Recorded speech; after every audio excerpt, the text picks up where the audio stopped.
Good morning, YouTube. This is Man on the Ray George page coming to you live on YouTube.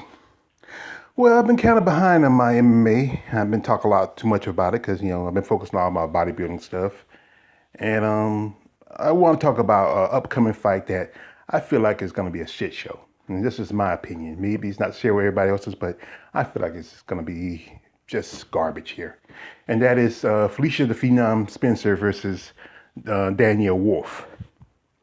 Now, here I'm like this. Now, Daniel Wolf, who just no long ago, fought at the Contender, and where pretty much they gave her a fight against Tanisha Tennant, up against someone like Felicia Spencer. And Danielle Wolf is a former boxer, but she has no real MMA background. Most of these boxers sometimes fight, may do a little amateur for a while. And what Wolf should have been, sent to, she should have did a Victor for maybe a year or two and build herself up, you know. And if we all know that she was given a win over Tanisha Tennant, who was winning that fight. I don't know what the judges saw. Those judges must have been eating ham sandwiches too much, and got in their faces. But you got somebody like Felicia Spencer, who's a former Invicta featherweight champion, and she's gonna kill this girl. I mean, sheesh, what are you thinking? You couldn't, the UFC is too damn lazy to really put some work in and find featherweight fighters. Now, you can find fighters for 125, fighters for 115, but, you act like it's hard to find fighters at 145. Now, Felicia Spencer has been in the UFC for some quite time.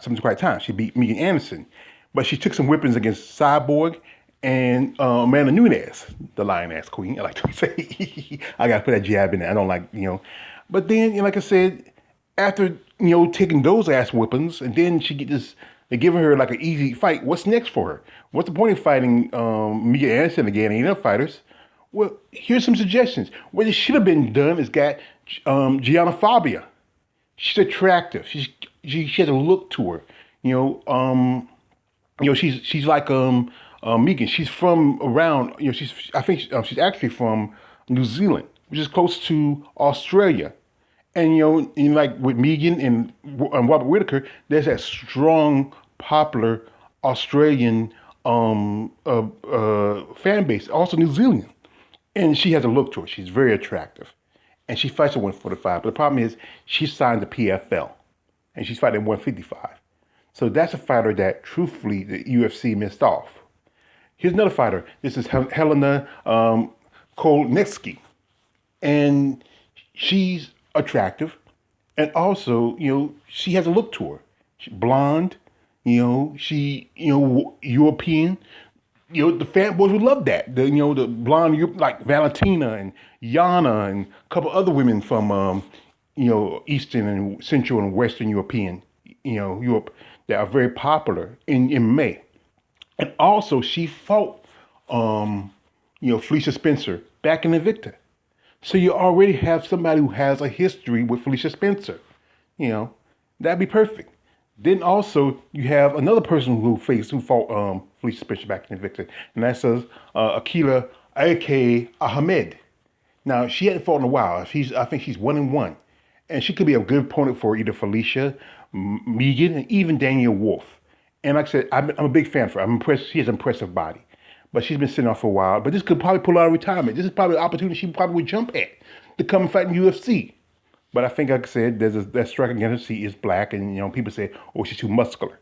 Like I say, I'm a big fan of muscle women, and she's got a great physique, and I think she would be a great, fit for the UFC. They need to bring her in. Then after that, if Danielle Taylor wins, if she does win, which would be a miracle, if she possibly, wins, who she gets to fight? Well, what they should have did was give her a soft touch fight, especially since this is her first fight in the UFC. There's a fighter by the name of Fernanda Arehu. If I get it wrong, she's a Brazilian fighter. I've seen her watch a video of her fighting a fighter by the name of Miranda Barber. No, I don't think no relation to Macy. And I think she's 0-1, maybe 0-2, maybe 1-2, like that. And she also has a boxing background. So you get a good, genuine stand-up fight. They're not going to be doing too much of the wrestling and BJJ stuff and stuff like that. A lot of the guys don't like to see. You'll get a straight up stand up fight. And this would probably be perfect for her. Somebody who has, a equal boxing background, not equal boxing background, but they have a shared boxing background between Wolf and Fernanda. Also, there's Brittany Elkin. Now, Brittany Elkin, she does BJJ tournaments, and the question is, she says she has good stand up, especially against a boxer, and that'd be probably a good fight, you know. And there's also Latoya Walker. Some time ago last year, she came back and she fought against Caitlin Young in Invicta. She has, there's a good chance that Latoya might beat Danielle Wolf, but there's a good chance that Wolf might, beat her. And this is an opportunity for her to come to the UFC. But like I said, the strike against us that she's older, she's black, and that's always going to be. Dana White is a racist and ageist. You don't like women over 30. You got to think about it. Danielle is practically almost 30 herself, but she's a white female. She's attractive, and Latoya Walker, sorry, is black, and yeah, she does not. Well, she's not considered attractive by the white male standards. And then you're still sitting over there in Invicta. As you know, Invicta just decided to part ways with the UFC, which I don't know why, what's happening, what's going on. The conundrum at the end. I'm a big fan of Shannon Nab, but I don't know what's going on with that. But anyway, you still have the Striking Viking, Caitlin Young. You still have Pam Bam Soren, who's a champion. Now, how many Invicta champions have been picked up? Count Cyborg. You got to count Megan. You got to count Felicia. And this is and Pam Bam is the only champion, who has never been picked up from Invicta. And Caitlin Young, she's been in the game for quite some time. She has fought some of the same opponents that right now are in organizations like Bellator and in the UFC. What's the deal? What's she dragging her feet for? Then my man BJ, he did an interview with Leah Letson. And Leah Letson is a natural 145er. She's a thick girl. She can't make 135. It's not, her body will not able to adjust to that size weight. She can't make it. So like this, some women are just naturally healthy. Some women just have a natural set of body weight. I'm a fan of bodybuilding. Bodybuilding, women have to cut down a certain weight. Even if they do, sometimes it's hard to cut down a certain amount of weight. And it'd be harder for women who are naturally, if Leah's like walking around 160 and she can make 145, that's easy for her. But, trying to make 135 would practically kill her. And that's why I think that's why she was out, because I don't know what, she was out because of some kind of issue. I think maybe it was because they're trying to push her to 135 and she can't make 135. Then you have Bay Malecki. Now, Bay Malecki, look at her. She's, kind of attractive. She's from Sweden, and she's, even though she's making 135, I think it's practically killing her trying to make that weight. And 145 would be more comfortable for her. She don't have to cut as much weight. She's probably like 170, maybe 160 walking around. And that's 20 pounds she can probably cut. It's easy compared to Mountain trying to make maybe 30 or 40 pounds. Then you also have Macy Chiasson. And some quite times, the last few fights she missed because the weight cut is killing her. This girl is not a pure 135er. They're pushing in that weight. And I think if I was her, I'd say, you know what, I understand that, I want to fight at my natural fighting weight. She needs to speak up. I understand she wants to get, if these ladies go ahead and say, you know what, tell you, see, let's go up. We want to go up 335, 145. We want development, the division like it should be, like it should have been. But the fact is, UFC is on some BS. Now, if Megan Anderson, as you know, Megan Anderson's supposed to be fighting this weekend. I think it's next weekend. It's next weekend against Amanda Nunes. If Megan, by some miracle, beats Amanda Nunes, they will quite literally build the division around her. They didn't want to build around Cyborg, which they should have. Cyborg being a legend she is, a fighter she is, when she got beaten, they should have said, well, now Cyborg's not there, let's build around Amanda Nunes. They didn't want to. Right now, Felicia Spencer, she's a great fighter, and she's going to pretty much dust someone like Danielle Wolf. Wolf needed at least a year or so in Invicta.